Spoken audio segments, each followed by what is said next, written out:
Good morning, everybody. Welcome to Tough Tuesday. I wanted to talk about what happened this weekend during the Labor Day holiday. Many of you probably already found out about the man that ran into the burning effigy at the Burning Man Festival. That was kind of all over the news this weekend. Now everyone's kind of moved on to North Korea and the fact that Trump is dealing with the immigration issues and stuff. But I wanted to really touch on this idea that Burning Man is, in my opinion, not really a countercultural event anymore. It's really more of a current culture celebration.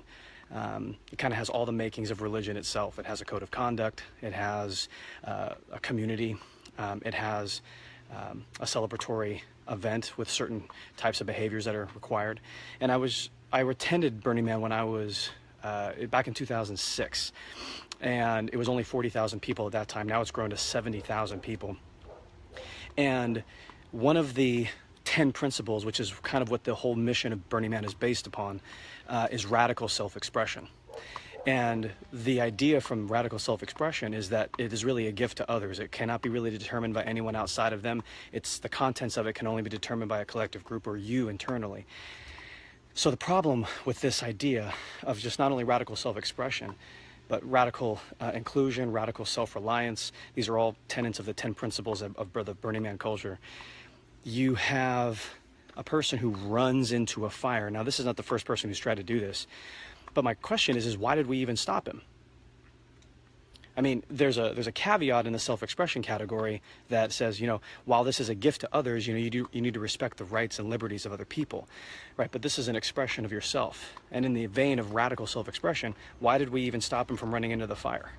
What was the whole point of preventing this man from taking his own life? If you're going to express yourself, and the expression of that is running into a burning effigy, and it's celebrated that you should respect it, and no one can determine the contents of that expression but you, why did we stop him? Why did we try to save his life? And that's why I think the environment of something like Burning Man that I didn't understand when I first went, it kind of becomes a self-defeating principle.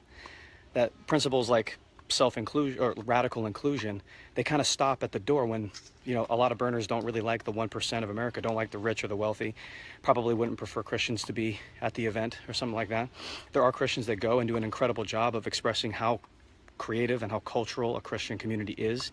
But at the same time, there is a radical amount of non-inclusion going on at this event. And so you have this culture that says, hey, we're radically inclusive, except for you and except for you. We're radically inclusive for these behaviors, except for this behavior and this behavior. And so I'm just fascinated that we even tried to stop this man from running into the fire. So I'm just trying to figure out where that principle comes from in the Burning Man culture. And of course, it would be coming from the fact that we value human life, but I don't see that anywhere in the 10 principles. And so I'm just trying to start a conversation about the fact that I don't think we have a countercultural event in the Burning Man Festival anymore. I think it now is aligned, it's basically conformed to the cultural narrative of the day. I think it's basically an outworking of the current climate that we're in. And it's no longer an underground movement. It's basically a new age church, if you would.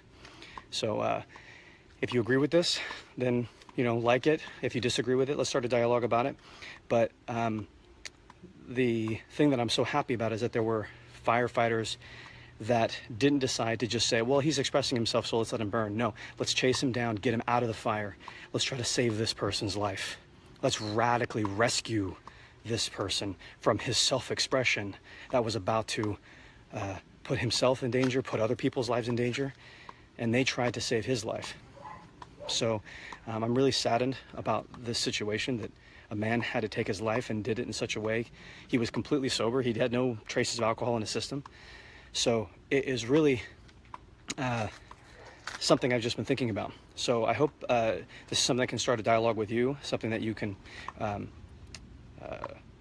relate to or kind of understand. And I hope we can talk about this a little bit more. So just leave a comment below if you guys agree or disagree. And thanks again for watching. And I'll see you guys tomorrow for Wisdom Wednesday. Thanks. Bye, guys.